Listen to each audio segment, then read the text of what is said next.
bookings go, this is the most optimum spot we found today. So, on behalf of the Institute of Turkish Studies, for which I'm the Executive Director, and my counterpart and colleague and friend, Dr. Gönül Tol, it is a great pleasure for me to welcome you all here this afternoon. I'm sorry there's no more food, but you can blame it on the graduate students who took it all before you guys. So this is our newly inaugurated lecture series on Turkey that Gönül and I have been spending some time putting together, and as regular events come up, we have more in the pipeline, you will be notified about them. You can sign up either to the Institute of Turkish Studies mailing list and or the Middle East Institute's Center for Turkish Studies mailing list, and you will get little reminders about really exciting events that we do.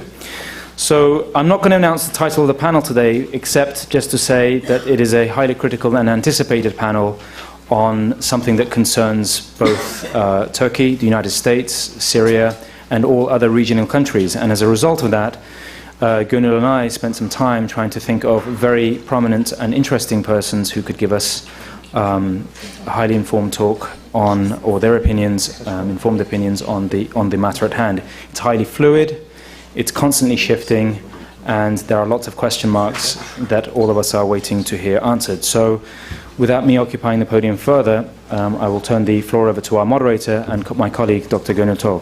Thank you. Thank you, Sinan. On behalf of the Middle East Institute's Center for Turkish Studies, I would like to welcome you all to our second series. Today we have a very good panel, and it's very timely. As you know, the Arab Spring, especially the Syrian crisis, has led to a shift in regional balance of power, and it posed a serious challenge for the Turkish foreign policy. It strained Turkey's relations with Iran, with Iraq, and with Syria. But I think more importantly, the Arab Spring, and especially the Syrian crisis, has brought the issue of the status of Kurds to the forefront of the regional debate. So in that sense, everything that's been happening in the region will have a direct impact on Turkey's domestic and foreign policy. So how is Turkey going to respond to these challenges, and what are Turkey's security challenges in the new landscape? And where does the United States stand, and to what extent are Turkey's relations with the US likely to diverge or converge? So we have our panelists today who will be addressing these important questions. Ömer Taşpınar, he is the director of the Turkey Project at the Brookings Institution. He also teaches at the National War College and at Johns Hopkins University's School of Advanced Studies. He has held consulting positions both in Washington and in Istanbul. He's an expert on Turkey, the European Union, Muslims in Europe, political Islam, the Middle East, and Kurdish nationalism. Mona Yakubian, she was a Fulbright scholar in Syria and held an International Affairs Fellowship with the Council on Foreign Relations. And currently, she is the project director for the Stimson Center's Pathways to Progress, Peace, Prosperity, and Change in the Middle East program. And she also co-directs the Stimson U.S. Institute of Peace Lebanon Working Group. And her work focuses on the Arab Spring, particularly on Syria. And Deniz Natali, she holds the Minerva Chair at the Institute for National Strategic Studies at the National Defense University, and she has lived and researched extensively in the Kurdish regions of Iraq, Turkey, Iran, and Syria, and written publications on Kurdish identity, Kurdish politics, and economy. And she is the author of The Kurds and the State, Evolving National Identity in Iraq, Turkey, and which received the 2006 Choice Award for outstanding academic title. Please join me in welcoming our panelists. Thank you.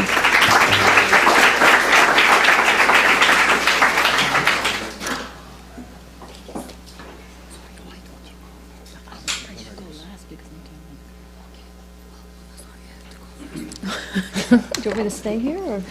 It would be great if you could use the floor. That's right.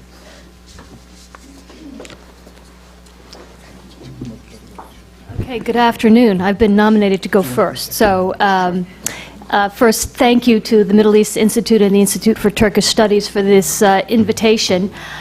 I'm going first, although really the focus of my expertise is Syria, which is maybe the backdrop, I think, for this broader discussion. I'm going to assume that people are fairly up to speed on where the Syrian crisis is today. It's in its 18th month, extraordinarily high civilian death toll rate, somewhere between 20 and 30,000 people have been killed so far, depending on the estimate. It's also provoked massive refugee flows.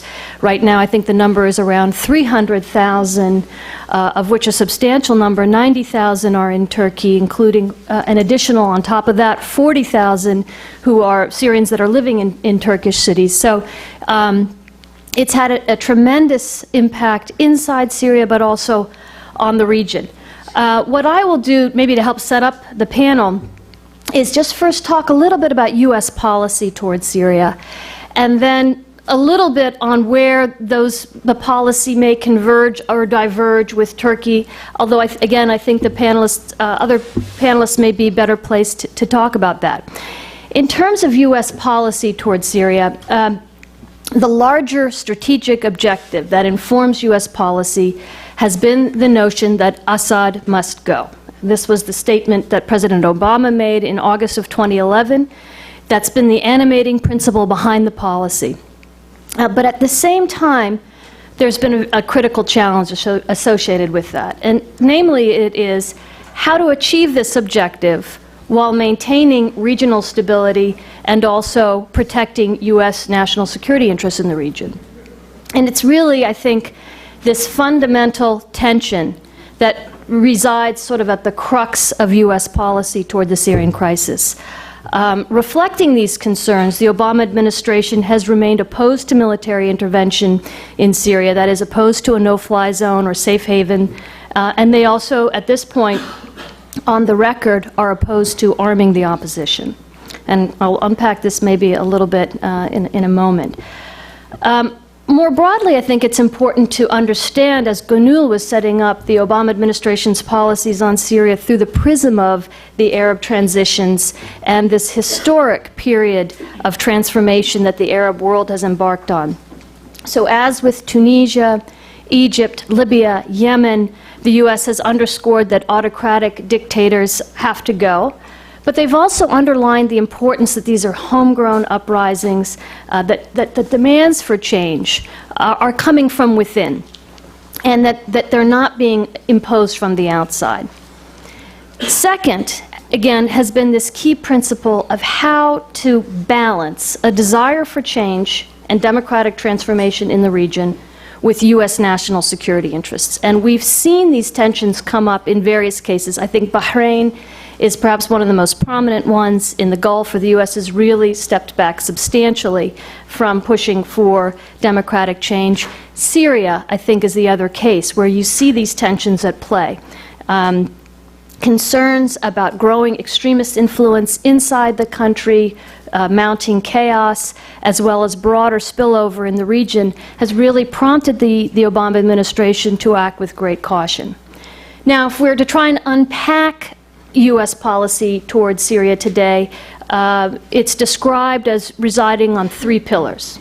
The first is support to the opposition while pressuring and isolating the Syrian government. So essentially this comes down to support to the opposition, which at this point is about $25 million in underscored non-lethal assistance. Things like secure telecommunications equipment, intelligence support, perhaps, and other things. Support has also included some covert actions by the U.S., perhaps to aid in vetting who receives arms that are currently being sent to the Syrian opposition, largely via Saudi Arabia and Qatar. The United States has also established an office in Istanbul to help with a variety of opposition activists, largely hailing from Syrian civil society, and the U.S. has been a primary force behind the Friends of Syria, which is a group of about 70 to 80 countries that formed in February of this year, following the double veto of a UN Security Council resolution by Russia and China to try and impose greater sanctions on the Syrian regime. The failure of action in the UN prompted the creation of this group, which has been involved in supporting the opposition and also pressuring the Syrian regime. Pressure largely stems from a series of sanctions, both U.S. sanctions as well as EU and Arab League sanctions, all of which are designed to try and weaken support for the Syrian regime from the inside. The second pillar is the provision of humanitarian assistance. As I noted, this is a crisis whose humanitarian dimensions are growing. It's projected that the number of refugees could reach 700,000 by the end of this year.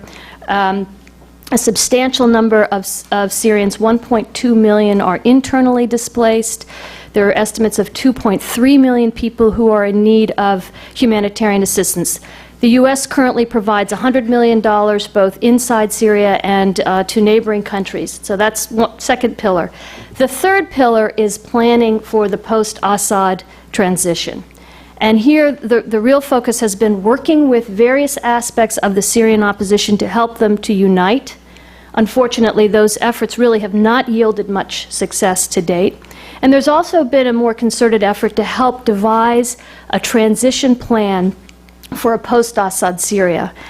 This has been done with U.S. funding, but through the U.S. Institute of Peace, as well as a German think tank that have spearheaded what's called the Day After, which is a transition plan for Syria.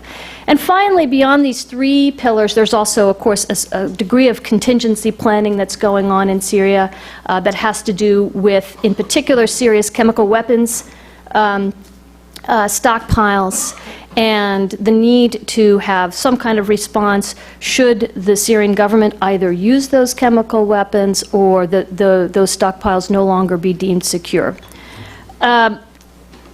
Are Turkey and the U.S. seeing eye to eye on Syria? Well, I'll take a first stab at this. And my very diplomatic and balanced answer is yes and no. They certainly, I think, see eye to eye on the broader strategic imperatives of Assad leaving. But in the same way that U.S. policy is wrapped around the axle, in a way, on these tensions between wanting Assad to go, but being fearful of what happens next and not wanting to undermine U.S. interests, that same tension, I would argue, characterizes U.S. relations with Turkey on the question of Syria. So they both agree on the fundamental strategic goal of Assad leaving, but they differ, I would argue, substantially on how to achieve it. Turkey has been essentially much more forward-leaning on this. It's been described by some as a strategic artery for the Syrian revolution. It hosts armed groups, including the Free Syrian Army. It serves as a very important transit point for both weapons and men to traverse the border. It has been an important safe haven for Syrian fighters, as well as, of course, for Syrian refugees. So in many ways, I think Turkey has sort of served as a safety valve, frankly, for the Syrian crisis, and in many ways has relieved some of the more immediate weight of this crisis off of the U.S. shoulders. While there is clearly then this convergence of interests, and I also think that both Turkey and the U.S. view the Arab transitions in a similar light, that these are positive developments. The U.S., I think, sees Turkey as a regional leader and as a model of a moderate Islamist government with a free market economy. So again, lots of convergence at the high level. Certainly some cooperation at the tactical level. Last month, for example, it was announced that there is going to be, or there has been established, almost a contingency planning cell in which the two countries would cooperate much more deeply on key issues like chemical weapons and the humanitarian spillover and the emerging power vacuum in Syria. But there is a very significant divergence, and this is on the question of the establishment of a safe haven in northern Syria, something that the Turkish government has been agitating for some time now, really since the spring. From the Turkish perspective, much has to do with the humanitarian dimensions of the crisis. Turkey has said it already has spent $300 million But I think more importantly, and maybe what the focus will be going forward, is on the increasing security threats that Turkey perceives spilling over from Syria. And so the Turks are pushing for a safe haven, but neither the United States nor the international community more broadly, including most notably the UN, has supported this. And this is a growing, I would say, area of tension between the two countries. I would say that between now and the U.S. election, presidential election, one can expect no change in this policy of the U.S. And frankly, and we can talk about it perhaps in the discussion, given a lot of the downsides that are enumerated about establishing a safe haven in Syria, which would essentially require a no-fly zone as well, my sense is that the chances even post-presidential election, given the current configuration of circumstances on the ground in Syria, chances would remain slim. That a no-fly zone would be established, or that the U.S. would support it. Other potential areas of difference, although I think less so, is Iran and the role of Iran. Turkey, along with Iran, is part of what is now called the Islamic Quartet, an initiative spearheaded by Egypt that also, at least in theory, includes Saudi Arabia, and is an attempt by regional powers to arrive at a political solution. The U.S. has been opposed to engaging with Iran on Syria, so that's one difference. And then, maybe I'll leave it at this, the Kurdish issue, which I'm not qualified really to discuss, other than to say that, at least from a Syrian perspective, I think the Kurdish issue is going to gain in prominence in terms of yet another complicating factor. We are seeing, as the Assad regime, willfully or not, has withdrawn, in particular from the northeastern part of Syria, which is a Kurdish-dominated area, we are seeing an ascendance of Kurdish groups, including the PYD, which is associated with the PKK, a group that the United States and Turkey both deem a terrorist group. I would say going forward, we can expect that this trend will continue, but that it can also be yet another source of tension inside Syria, in terms of both intra-Kurdish struggles, as well as Kurdish-Arab fighting, which may also come to the fore at some point. And so I think this is going to pose actually an increasing challenge. And I'll just end really on one last note, which is to say that I think actually both the United States and Turkey, in different ways, are bumping up against the limits of what they can do and how they can intervene in a conflict that is becoming increasingly bloody and potentially more protracted. Yesterday was noted to be the bloodiest day so far in the Syrian uprising, with over 300 people killed, which puts it really on the par of Iraq's civil war in its most bloody days. And so I think that while, again, at this high strategic level, the U.S. and Turkey may see eye to eye on Syria, I think, at least in the near term, both will be increasingly constrained by the difficult realities of this ever deepening crisis. And I'll leave it at that. Well, great. Thank you very much, Mona. You raised important questions, and I'm sure we'll receive questions from the audience. And I would like to invite our second speaker, Denise Natalie. Yes, thank you. Thank you. I'd like to thank the Georgetown Institute of Turkish Studies and the Middle East Institute for inviting me here today to talk about this very important problem. I'm glad that Mona brought up and ended her presentation with the Kurdish problem and the increasing concern or rise of Kurdish influence in this crisis. Gönül was right, the Kurds have come to the forefront, and they are at one of the communities who have taken advantage of this political vacuum and have much to gain. They now have, at least the Kurds in Syria, international recognition. They now have some international support. They've been organized through the Kurdish National Congress, and they have, at least at some of them, Masoud Barzani's support, and again, having brought them up to a position where they never were about a year ago. The Kurds in Turkey, they've also taken advantage, and I say the PKK, of this political vacuum by, as we know, and I'll get into the details, installing themselves inside Syria, increasing their insurgency, and again, taking advantage of this political vacuum. But alongside some of these opportunities, the Kurds could also lose out from the Syrian crisis. There are two competing spheres of influence, this Sunni and Shia, Iran and Turkey, which I'll get into. But this has also encouraged within the Kurds this alignment and realignment and new political fragmentations and the reinforcement of fragmentations, not only within Syria, but across borders and inside Iraq, the Kurdistan region right now. And there are these fragmentations are brewing over leadership, who's going to control the Syrian Kurds. Barzani wants to do it. Öcalan is likely or has influence. What the claims are, is it going to be federalism, autonomy, or Kurdish rights? Will there be a federal state? And what are the alliance structures? Each one of these is, at some points, pitting Kurds against Kurds, although they're attempting some kind of alliance. And finally, the Kurds, which is what they often do, is they can be spoilers in this post-Assad or this transition period. And by that I mean, as we try to patch together, or the United States and Turkey, a post-Assad opposition group, there are moments, and as many of you may have known at the last Geneva conference, where even the moderate Kurdish delegation walked out after having promised to agree to some of these points, because they will not negotiate or bargain on Kurdish autonomy. So you have a lot of these ifs, which I'll discuss, but nonetheless, Kurds taking advantage of this vacuum and potentially undermining the stability of a post-Assad regime. So right now I want to talk about what is happening on the ground. Why should we be concerned? And again, how is this going to impact on Turkey's interests, and particularly its national security interests?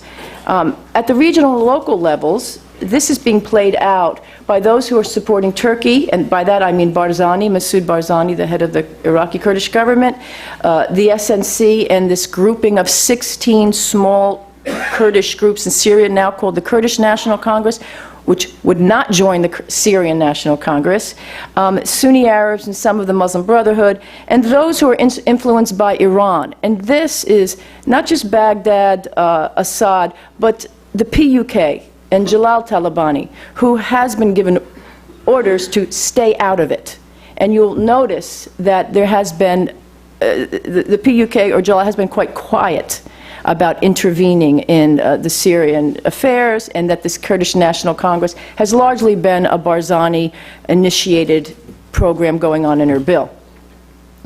So thus far, Barzani has initiated, let alone the PUK's influence declining in northern Iraq. And he's influenced by trying to, again, mediate under Turkish orders, under his alliance with Turkey, to bring in the Syrian Kurds and to calm them down so that they're not asking for autonomy, because the last thing Turkey needs is to have an Iraqi Kurdish autonomous region leaning toward what it wants is independence, an autonomous region in Syria, and then, of course, another geographically contiguous autonomous pressing region in Turkey.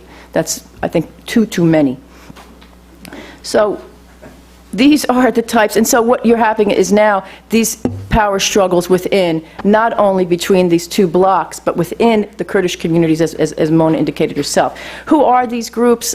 I want to briefly give an overview that there's three. We know that there's the PKK and the PYD, and yes, the PYD being their sister branch, and the KNC, led by Barzani, or influenced by Barzani. And there is a third group that doesn't get much attention, and these are the independents. They don't have much influence, they don't have much power, but they're pretty much the youth, those who are fed up with the political parties, and certainly are increasingly or getting concerned about the PKK's alliance with the Assad regime and these joint patrols that are happening. But nonetheless, this KNC is a conglomeration of these 16 very fragmented Kurdish groups. And remember, before last year, there was no organized Kurdish national grouping. There is no charismatic leader, like what Iraqi Kurds had for decades. So you still have a very inchoate Syrian Kurdish movement that's taking directions from different sides. The PKK, however, and the PYD, this is a different story, and they do have large support because of these historical alliances between Syrian Kurds and Turkish Kurds that go back culturally and historically and territorially and politically when the PKK was in Syria for about 20 years. So there is, so what's important is that many of these Syrian Kurds who do not look to Barzani as their leader, except in the Jazeera region, and there are tribal areas where Barzani influence matters. I wish I had a map. But this is the Jazeera, and then it's the same region in the Hakkari in Turkey. But other than that, Barzani doesn't have the influence. It's these urban or secular or leftist or what we want to call PKK, PYD Kurds. So they are looking, when they decide what they want to do, they're not just looking at Assad, they're looking at Turkey. And they're deciding what is the Kurdish problem, what's happening to the Kurdish problem in Turkey, and how Turkey resolves it directly affects us as well. And this is how they are thinking. So and here's the problem, even the so-called moderate Kurds under the KNC, which Barzani is trying to persuade, they don't want a Sunni Muslim Brotherhood influence regime. They don't want Sunni Arabs leading a post-Assad government. So we're still trying to figure out where is the point of compromise. And this is why to this day, the Kurds still have not joined the Syrian National Congress, and they're still fighting with each other as well. So this could be complicating among themselves, but the issue is at what point will these groups seek some kind of compromise across the board. Even the Iraqi Kurds led by Barzani are saying they don't want to see any Muslim Brotherhood influence. The extent to which they could realize that, but nonetheless, it's backing themselves in a corner. Now, what has happened? Who's benefited? Barzani certainly benefited. He's becoming, he wants to be the Salahuddin now of Iraqi Kurdistan and Syria, and so one of his objectives, in addition to having to calm Turkey's concerns and this alliance, is to reel in the Syrian Kurds, but also to control them. But he wants to be the leader of all the Kurds as well. That when he found out, or this was before the Iraqi Kurds got involved, that he didn't have the support from many of the independents, he started making a concerted effort to get engaged in the opposition movement. So Barzani is benefited. The Kurdish National Congress has benefited in this group of Kurds because they are getting about, according to many of my sources, $10,000 monthly from Barzani, the leaders of each of these parties, $10,000 monthly to remain part of the KNC. What does that do? At minimum, it reinforces patronage networks. And when you're in a region where some of the services are no longer being delivered, you now have a new source of a big daddy, or at least some kind of, again, reinforcement of the patronage works. And of course, this has enhanced Turkish support as well, and these new alliances with Turkey. Now, the PKK and the PYD, they've also gained, but in a different way. Now, they've obviously gained control of some certain territories, as you know. They now control completely Afrin and Kobane, and there are no Syrian forces in these areas. We know that Assad's troops pulled out, and there is a tacit agreement with some of these PKK, PYD groups to control these areas while Assad had to redeploy his forces out to Aleppo or more important areas.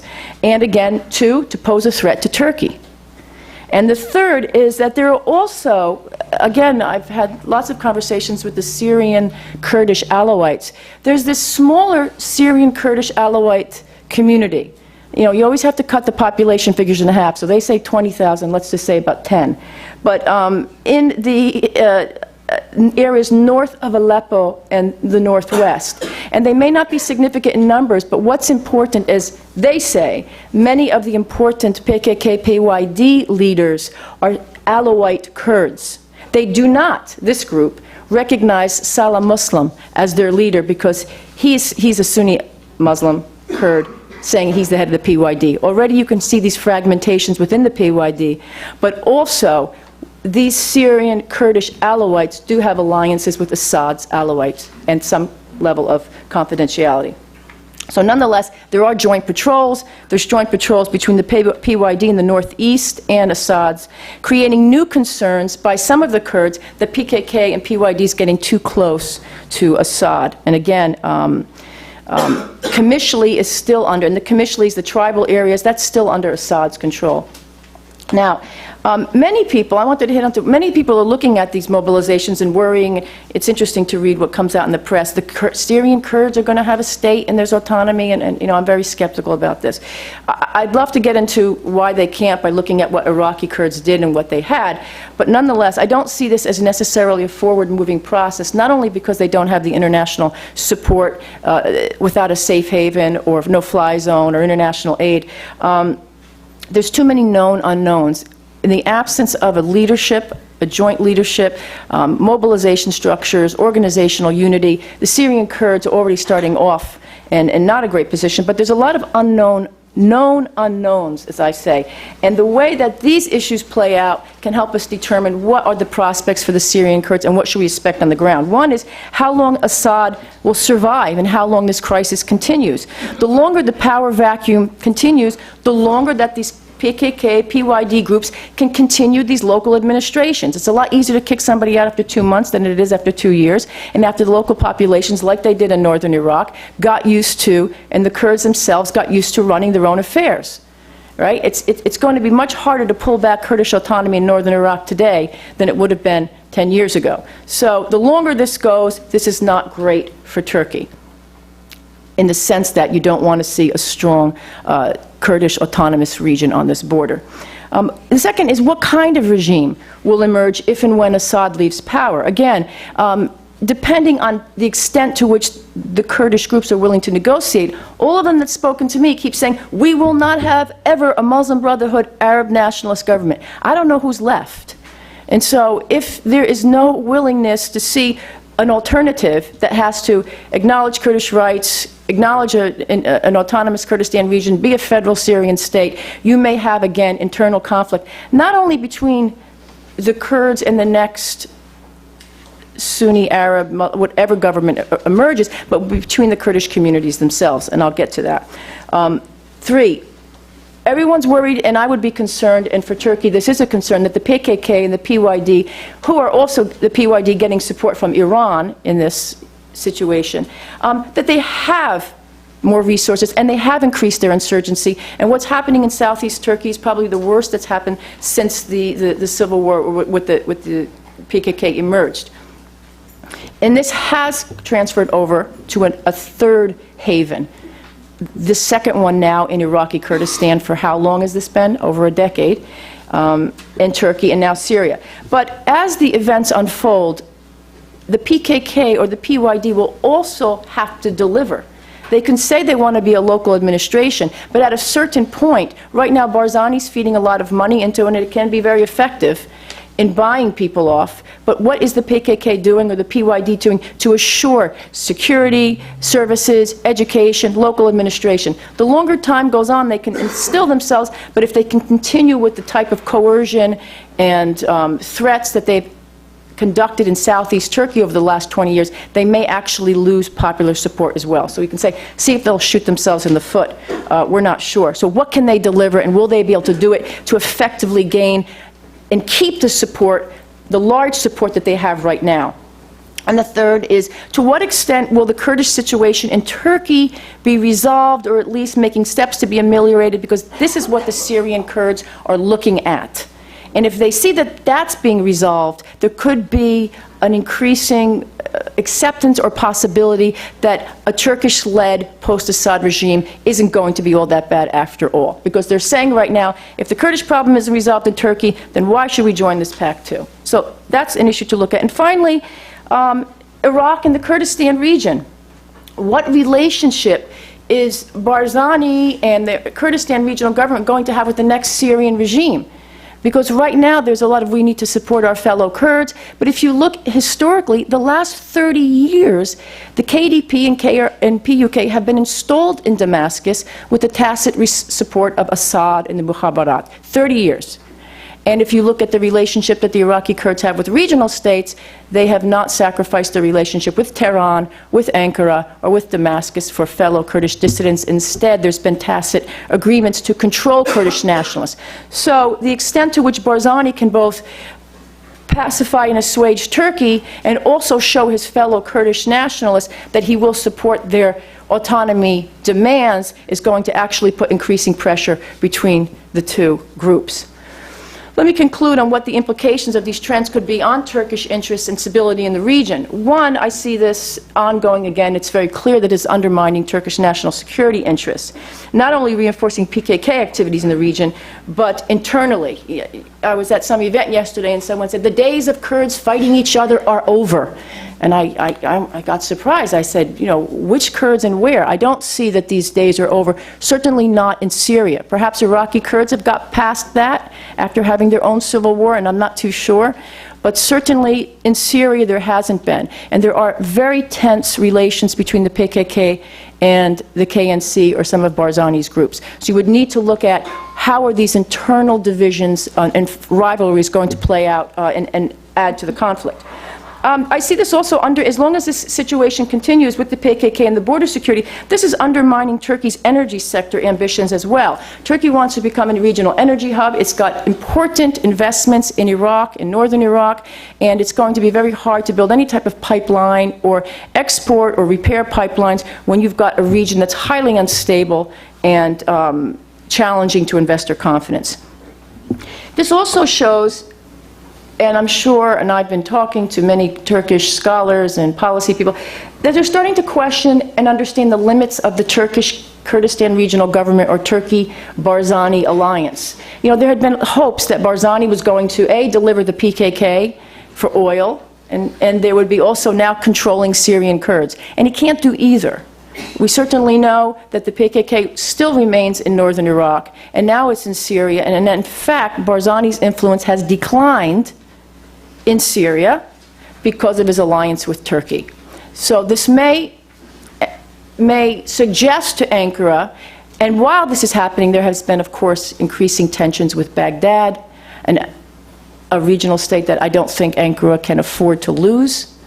And so as this relationship with the Iraqi Kurds has increased, at least giving the impression for Kurds that there's going to be an acknowledgement of Kurdish independence, which I don't see and it's not been made, the perception on the ground is, and this has led to increased tensions between Sunni Arab Iraqis, the rest of Iraqis, and that has negatively affected Turkey's interests in Baghdad.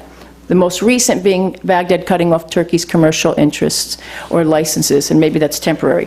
And so I would suggest finally the rethinking of Ankara-Baghdad-KRG relations. Certainly the Ankara-KRG-Barzani alliance is extremely important, and that should be maintained, but it shouldn't be at the expense of its relations with more powerful and important regional states that can also undermine the territorial sovereignty or give the impression. A clearer line must be at least stated of what the Kurds can do and cannot, so that this idea of increasing autonomy like Iraqi Kurds can at least be better controlled.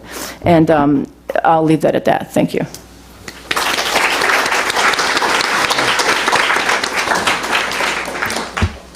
Thank you, Deniz. Now we'll have our third speaker, Ömer Taşpınar. Thank you also to the organizers. I'll try to be brief so that we have at least half an hour for Q&A. I think we heard two excellent presentations, one focusing on Syria and the regional dynamics, and then one more focused on the Kurds. What I'll try to do is to provide a kind of big picture for Turkey and to look at essentially three questions.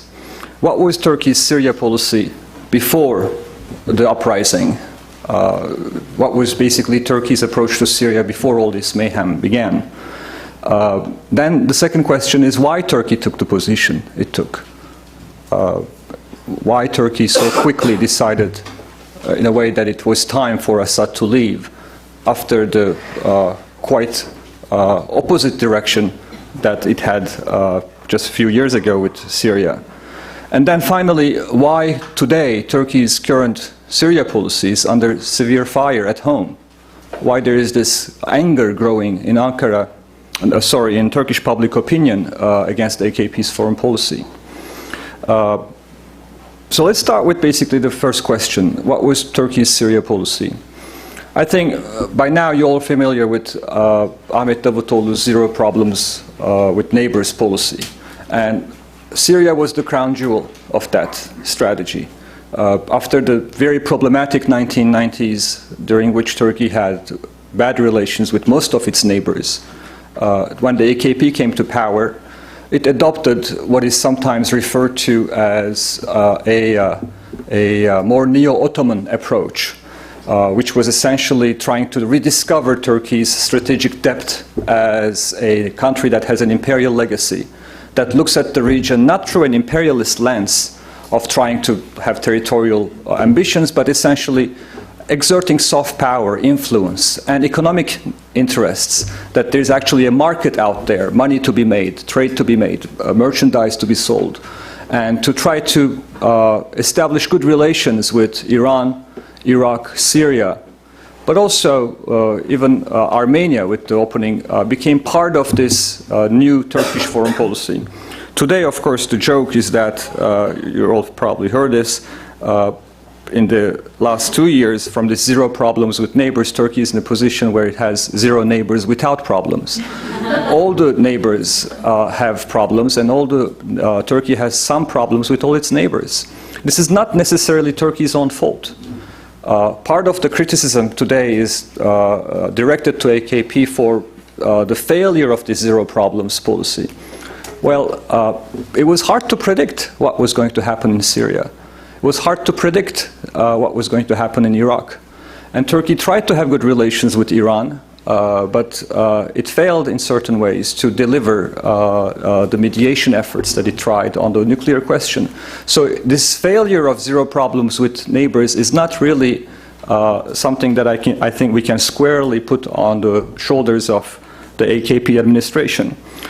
So the goal overall, to repeat for the first question I asked, the goal of Turkey was to have good relations with neighbors. And with Syria, in the past, the Kurdish problem poisoned everything. In the 1990s, remember in 1998, 1999, Turkey came close to actually mobilizing and sending troops to Syria because Abdullah Öcalan was in Damascus. So there were terrible relations with Hafez Assad, the father. The Kurdish question was the main problem. In 1999, with the Adana Agreement, things started to move in the right direction. Abdullah Öcalan was no longer there. There was a new dynamic emerging. And when the AKP came, actually, the approach of zero problems led to a mushrooming of tourism, trade, and increasingly strategic engagement. This was a time when the US was telling Turkey not to engage with Syria. This was a time when there was a lot of pressure on Syria because of Lebanon, because of the assassination of Rafik Hariri, to basically to isolate Syria. And Turkey's policy was essentially to try to engage Syria, and the belief that Syria can change, that Bashar Assad is a modernizer, and that there is hope in terms of co-opting him. And I think the Turkish policymakers, in order to legitimize their position with Syria, were often telling Western partners that's something they probably also believed, that their goal was to contain Iran's influence in the region, that Iran had too much influence over Lebanon through Hezbollah, that Iran had too much influence over its Shiite partners in Iraq, that Maliki was Iran's man.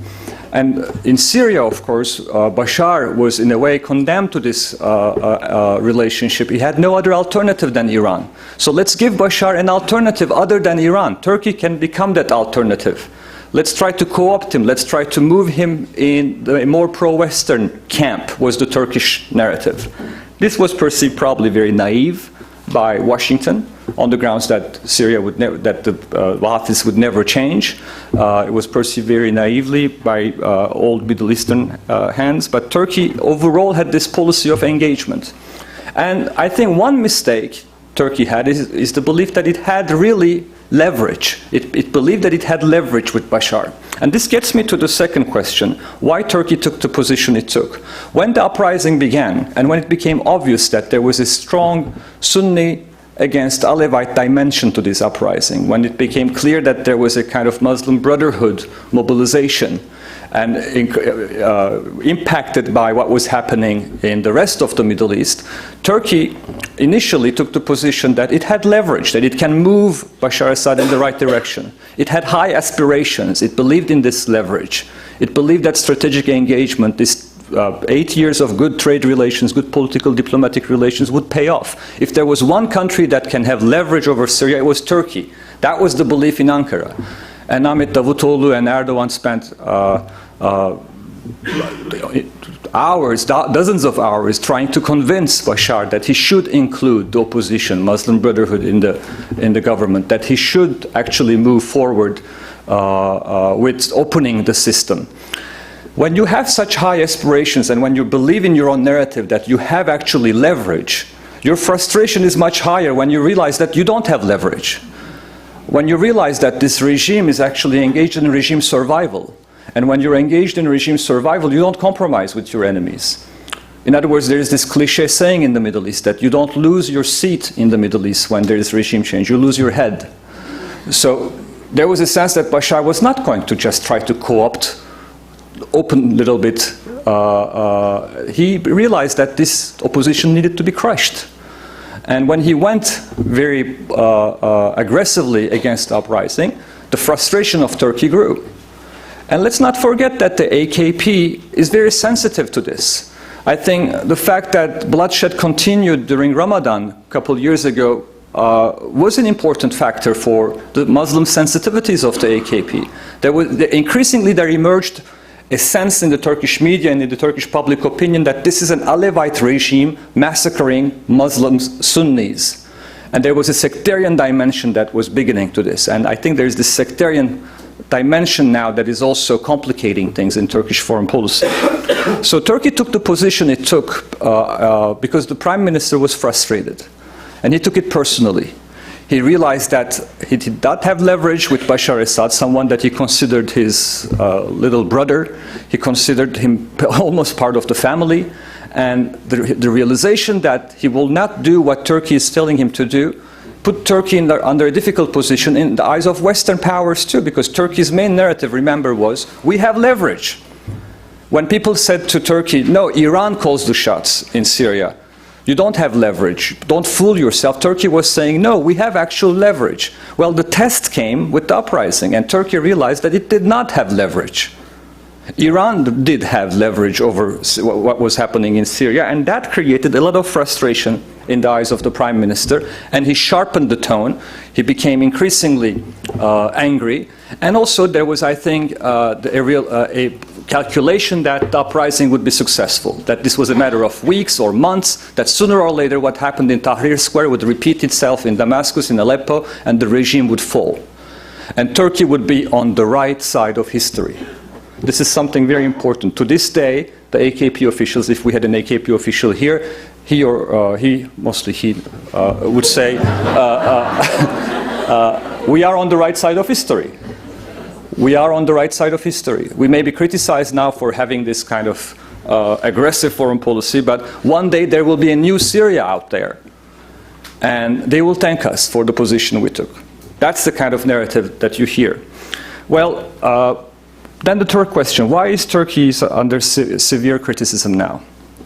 Well, the problem is that Turkey actually discovered the limits of its influence. But also Turkey is facing now a Syria that is in a civil war situation at a time when the Kurdish problem is at its worst dynamic, as we have heard from Deniz, in Turkey itself. And there's a spillover now. Each time PKK fighters kill a Turkish soldier, the Turkish press now is pointing fingers to Damascus, that it is actually Syria that is helping the PKK, or that it is Tehran that is helping the PKK. Why is Syria helping the PKK? Well, if you're in Turkey, you're basically saying, well, they're helping the PKK because actually we're helping the opposition to Syria. We're helping the opposition to Bashar Assad, and this is Bashar Assad's way of getting back to Turkey. He's basically using Turkey's soft belly, Turkey's Achilles heel, something that Syria used to do in the past. Remember the 1990s. Now we're back to this dynamic where basically Turkey, again, the failure of having solved the Kurdish problem, the failure of not having really found a peaceful, democratic solution to Turkey's own Kurdish dilemma, is creating vulnerability in Turkey.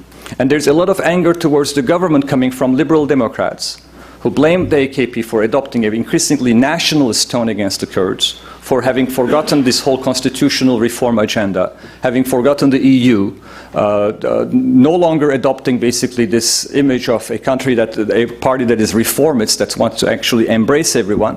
Instead, there is the image of a party in power that is confrontational with Syria, confrontational with the PKK, but which doesn't have a real strategy in terms of achieving its goals. Defeating the PKK is a very difficult proposition, when what you're dealing with in the form of the PKK is also Kurdish nationalism. How will you defeat Kurdish nationalism? And the Arab Spring has created, the Arab awakening has created a Kurdish spring in a way too. I mean, Kurds now too feel that history is on their side. If the Arab Spring is essentially about self-determination, the Kurds believe that they also want to have self-determination.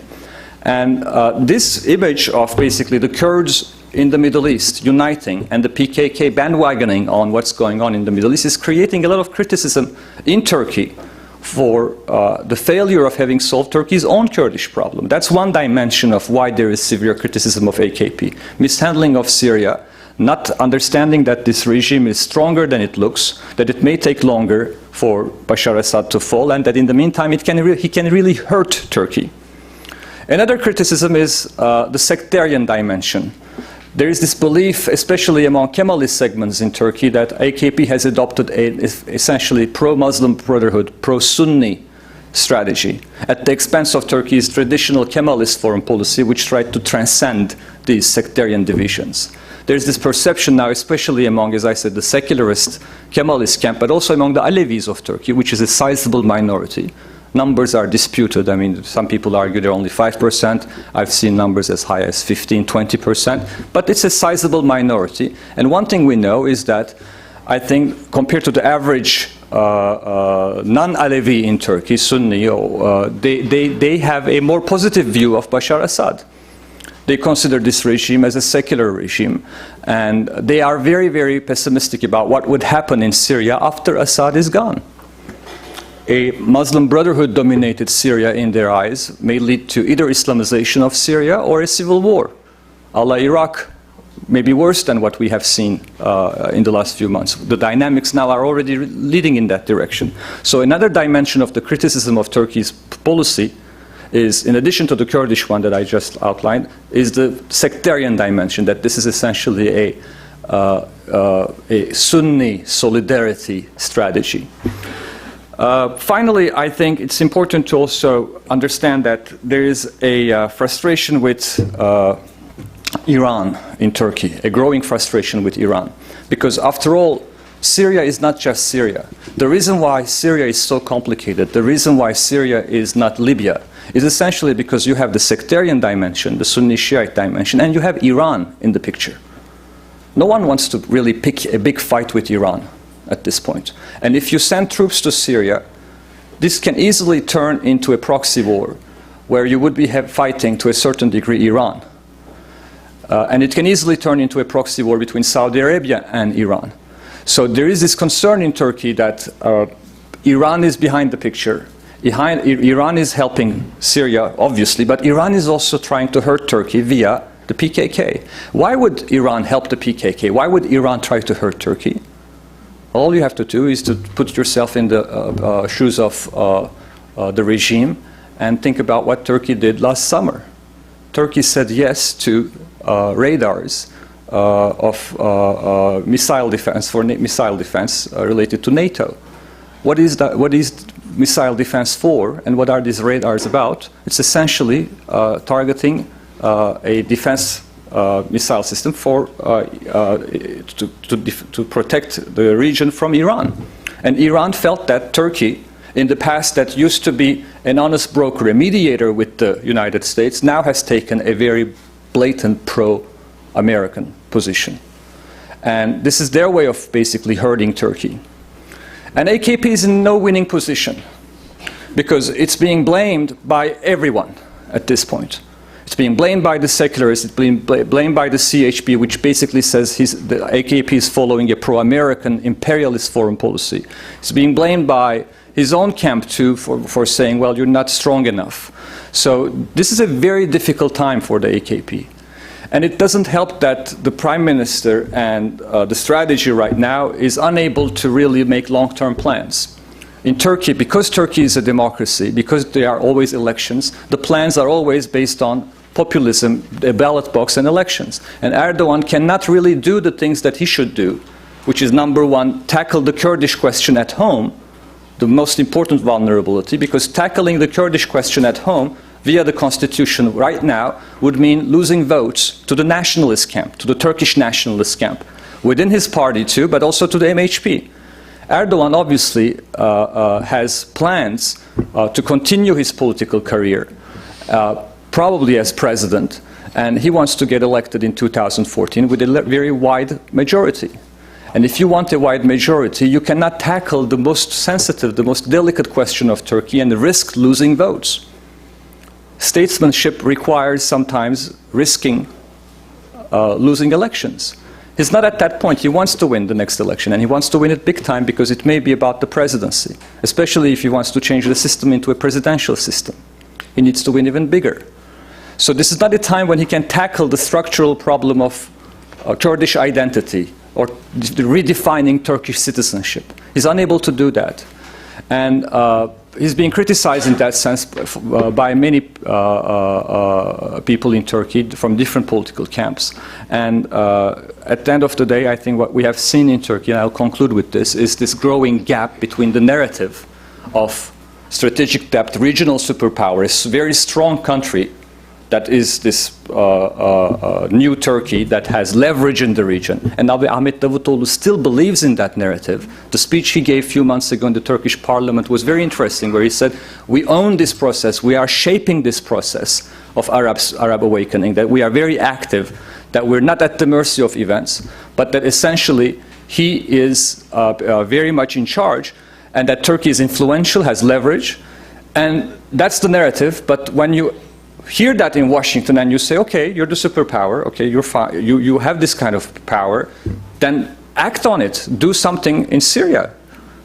But then the Turkish reaction is, no, we want actually multilateralism. We want the United Nations to be involved, we want the United States to be involved, we want NATO to be involved, we want Arab League to be involved, we want to do something on our own. So there's this gap between a can-do Turkey that projects itself as a regional superpower and the frustration of not being able to really shape events with its own action. So this gap between narrative and action, I think, is creating even more frustration in Turkey. I'll stop here and be happy to answer questions.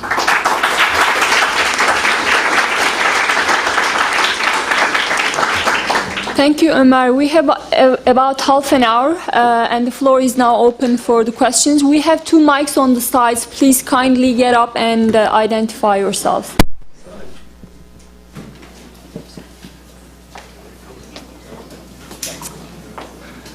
Good afternoon. My name is Jeremy Walton. I'm a postdoctoral fellow at the Center for Contemporary Arab Studies. Thank you for this stimulating conversation. I have three questions that I'll try to be brief on. First, for Professor Taşpınar, I'm wondering, in light of last week's Balyoz sledgehammer trials in Turkey, in which some 200 Turkish officers were convicted, and more generally the ongoing Ergenekon, this sense that there's this ongoing contestation between the AKP, the AKP, and the Turkish military. To what degree is the Syrian civil war generally, and then also implications for the region's Kurds more specifically, an object of debate and contestation between the military and the AKP.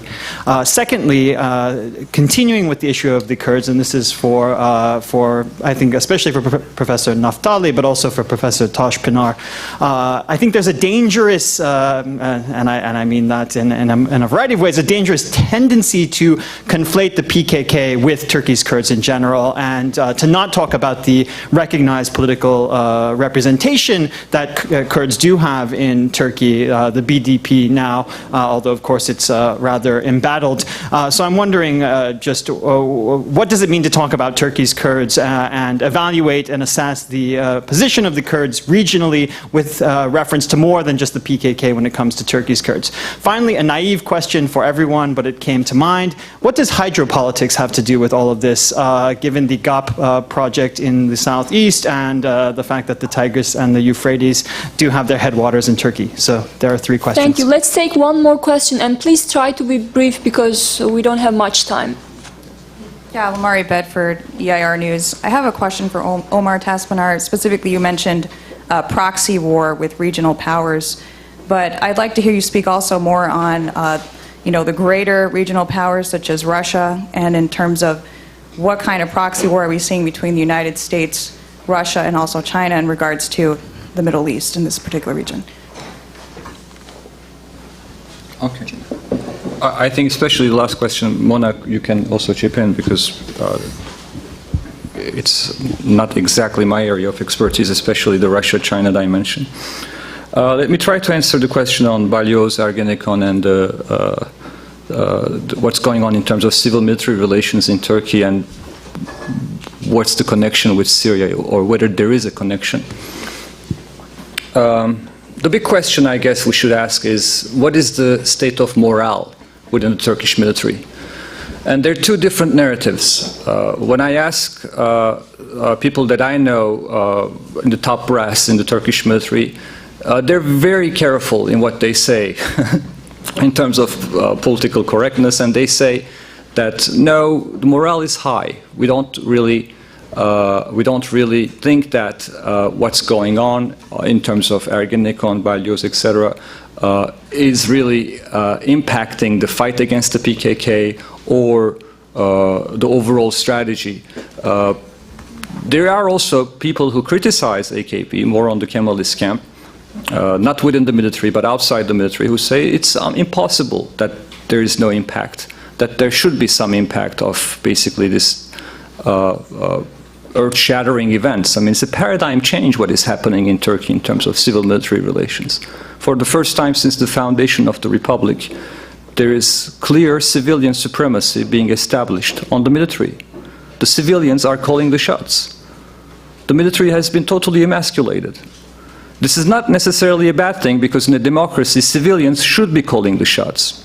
The question we should be asking, however, especially if you're coming from a democratic, liberal tradition, is, in addition to civilian supremacy over the military, is Turkey becoming really a more democratic country? Or is one type of authoritarianism, the Kemalist type of authoritarianism, being replaced by another type of authoritarianism? And those are the big questions. They're not necessarily related to foreign policy.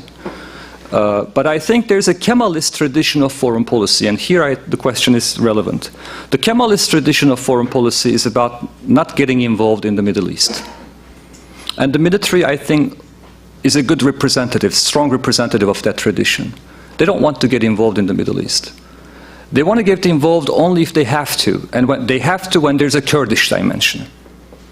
So they may, I think there may be some people within the military or the Kemalist camp blaming the AKP for exacerbating or not calculating really well the implications, the ramifications of this aggressive Syria policy as far as the results that it creates for stronger Syrian and Iranian support for the PKK.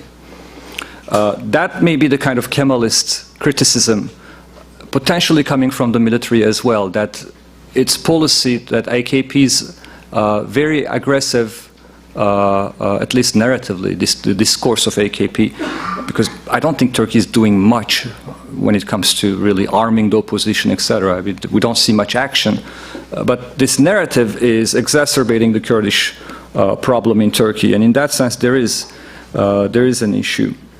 The hydropolitics dimension, I think we're in a stage where the urgent trumps the important. The urgent issue is high politics, the whole regime survival issue, the geostrategic calculation, balance of power. Water, hydropolitics is behind the scene, in the background, an important factor, but it's not really driving the dynamics today. It's back there. It may explain to a certain degree certain policies, but I don't think it's in the driving seat. Very briefly on Russia, China. Turkey values international legitimacy, especially the Kemalist tradition, but also AKP's caution of not getting unilaterally involved values international legitimacy, United Nations legitimacy for action. If there will be a safe haven, if the Turkish military will get involved in a no-fly zone, it will have to have the imprimatur, the legitimacy of the United Nations Security Council. And here the problem is obviously Russia and China. There is, in that sense, I think, growing tension between Turkey and Russia. But again, Turkey's leverage with Russia is very limited. Turkey is dependent on Russia for natural gas. In fact, Turkey is dependent on Russia for natural gas, but not only on Russia. Turkey is dependent on Iran too for natural gas. So the two countries that Turkey is having problems with now vis-à-vis Syria are also countries with whom it cannot really afford to pick a big fight. So this creates a beyond the region, a kind of more international United Nations dimension for Turkey's frustration. And I think vis-à-vis China, I mean, Turkey's position on China is not very relevant here, but Turkey is trying to have good relations with China. I think a couple of years ago, the Turkish military had a joint exercise with the Chinese Air Force. There is this goalist foreign policy in Turkey, in my opinion, which wants to have good relations with different regional powers. Russia is one of them, China, India. So Turkey overall wants to have a 360-degree foreign policy, and it doesn't want to really rock the boat with China either. So in that sense, there is this larger picture to the Syrian crisis as well. You want me to answer that? Yes. I didn't mean to conflate the PKK, and there's no conflation between the PKK and the BDP, and obviously within the PKK, there's been new fragmentations. There's hardliners and softliners, and the same, well, relatively softliners, and within the BDP as well. But and the BDP is not a threat right now when we're talking about the Syrian crisis. But I would be really careful to make a clear line between the BDP and the PKK, so that perhaps those particular individuals in the BDP, which is the legal front, they're represented in parliament, not as a Kurdish party, and the face of the Kurdish nationalists that the Kurdish state is willing to negotiate with, behind many of the BDP leaders. And if you're in Diyarbakir and you're in the southeast Turkey, it's very difficult to imagine a governor or a mayor that's BDP that's making decisions independently of the PKK.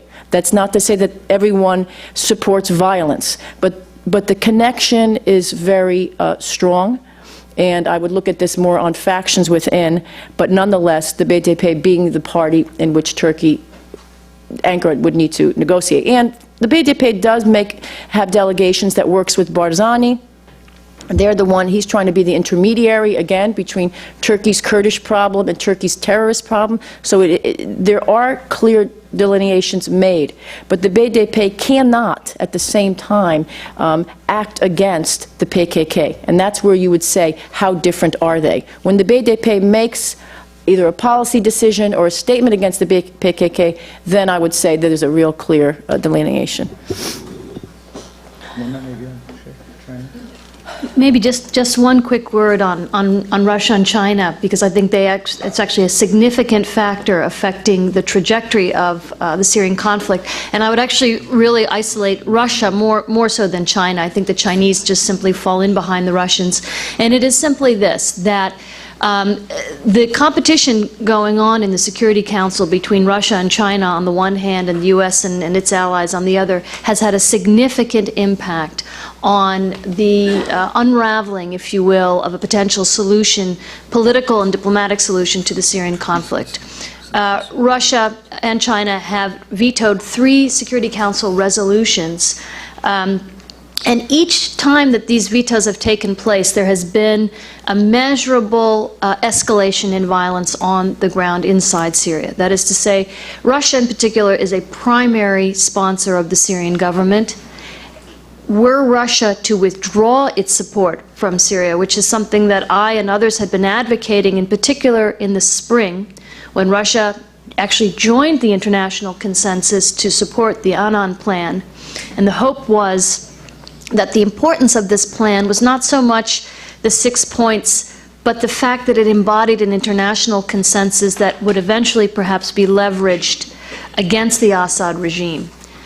This did not happen, and what we have seen instead is an increase in Russia sort of doubling down and supporting the Syrian government, and as a result, I think making virtually, at least in the short term, impossible some kind of diplomatic solution.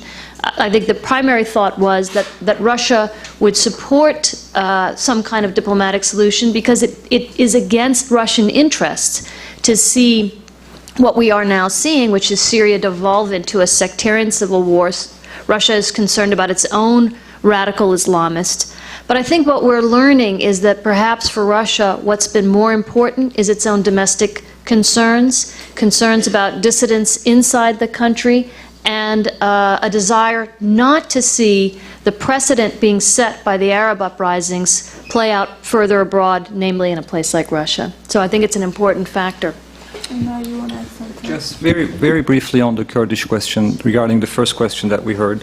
I think the way the question was phrased was that we sometimes conflate the PKK with the Kurdish problem, or all the Kurds, that there is something different, that we should be careful in not generalizing too much the PKK. And then there was the BDP dimension in the question, as if the BDP is something very different than the PKK. Let me tell you this. I used to think very often that the BDP is just a political wing of the PKK, that it was like an IRA Sinn Féin situation. And when we had Selahattin Demirtas at Brookings a few months ago, I was able to ask him whether he agrees with that analogy of BDP being basically the political wing. And he did not necessarily object on the grounds that there is the same political base, that people who sympathize with the PKK vote for the BDP. In that sense, yes, there is a tendency to conflate maybe the PKK with the Kurdish problem, and that's not true. There are Kurds who do not also sympathize with the PKK, and they're usually the Kurds who vote for the AKP. They may deep down still romanticize to a certain degree with Abdullah Öcalan. They may think that Abdullah Öcalan was an important leader, but they believe that AKP is a better bet for improving Turkey's socio-economic conditions, long-term democratization. So the difference is not really between the BDP and the PKK. The difference is between the Kurds who actually still, to a certain degree, support the non-PKK alternative, which is obviously the government. And AKP's agenda is to bet on those Kurds, to hope that it can somehow, by providing better social economic services, by providing cultural rights, it can co-opt those Kurds and take them away from the PKK.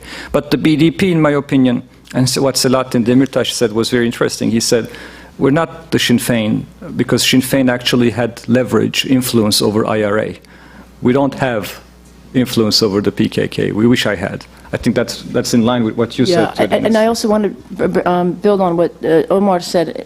This is the delineation is more so between the BDP and AK party, but also a new trend, relatively new, within the Kurds who affiliated with AK party, the Kurdish Islamists, those who were not with the PKK, is that they are now seeing that some of the nationalist demands have not been realized through the AK party. They're now trying to form their own Kurdish Islamist party that's against the BDP and also not with AK party. I don't know how strong that is, but this is a relatively recent reaction, again, perhaps for the next election, trying to bring in Kurdish nationalism as well as with the Islamic tendencies, which are very strong in southeast Turkey among the Kurdish community. But Kurdish nationalism in Turkey, in comparison to Iraq, it's far more complex and far more developed. I mean, the Kurdish, organizations, it emerged in a democratic multi-party system. So you've got greater fragmentations and greater differentiation than you did in Iraq, which basically was two tribal parties under one umbrella organization. And that's why you'll see these differentiations that we talked about. Questions. We have about 5 minutes, so I would like to ask the next question to Deniz and then to Mona. Closer relations with Barzani has been kind of the backbone of Turkey's Middle East policy. Turkey has invested heavily in KRG and signed energy deals, and that so in a way kind of created this dependency. So what do you think that close relationship between Turkey and Barzani, do you think that might have an impact on the Syrian Kurdish political movement? And my second question is to Mona. If Obama is re-elected, probably the United States will shift its focus away from the Middle East towards the Pacific. And with all that's been happening in the region, and obviously because of the Arab Spring, Israel is now more isolated, and US-Egypt relations are kind of strained. We don't know where that's going to go. And a similar situation with Saudis. So how do you think that shift might impact Turkey-US relations? Thank you, Gonal. The Ankara-Barzani relationship is an important one, mutually benefited. Again, and this has been going on. This is not since just 2007. It's been going on even in the 1990s when there was the Kurdish civil war. Barzani was supporting Turkey against the PKK, and Taliban and the PUK were fighting with Iran against this. So this is, not an exact reenaction of the past, but boy, it looks very familiar. So this new relationship is a win-win. Barzani gets an alliance and credibility. Turkey was hoping for border security, delivered the PKK, and of course both want Barzani or KRG oil to get out of the north. So there was an oil for security deal. As Omar nicely talked about over, having this idea of leverage and what Turkey could do. I think this same miscalculation or misinterpretation occurred with the Kurds in Iraq. That is to say that they would deliver, and they would be able to deliver what Turkey wanted completely, and that's not been the case. So what is the impact on Kurdish claims in Syria? From the Kurdish prism, it depends who. There's almost two groups. Those within Barzani's circles, and it has been increasingly concentrated rule, almost, it really is a one-man show. Those who have access to the immense revenues and the money that's flowing in, they say this is great. Our future's not with Baghdad, our future is with Turkey, and we're going with it. And so those Syrian Kurds that Barzani is able to co-opt financially, and there's a lot of money flowing across the border, those few will say, this is great, this is where we need to go. However, the vast majority who don't have access, and this is within the Kurdistan region, that is the opposition, timidly the PUK as well, but certainly the other Syrian Kurds, what they're saying is Barzani is still an ally of Turkey, and therefore he's a proxy for Turkey. We're not going to get what we want. And what they're saying is this: you're paying off these KNC people $10,000 a month, and all you're getting us is cultural rights. So they don't want to hear. So it's a double-edged sword. That is to say, some of the Syrian Kurds are actually reacting against Barzani because he's not able to deliver to them.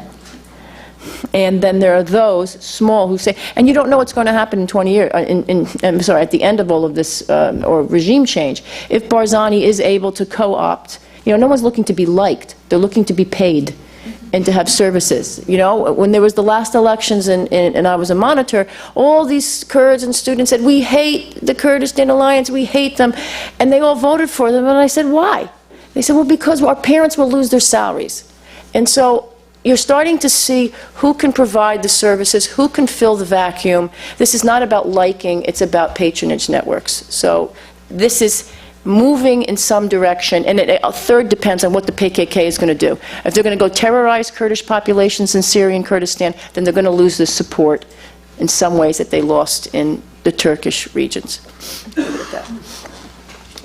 On your question, Gonul, about should Obama be reelected, and yes, they've certainly talked about this much touted pivot to Asia, but I think the Middle East always has a way of pulling attention back, and I don't think that the Obama administration or anyone else will be successful in eluding its grasp one way or another. And I think in particular, I think it's going to be very important to watch what happens with Iran, which we haven't really talked about. The U.S. looming confrontation with Iran, how that plays out.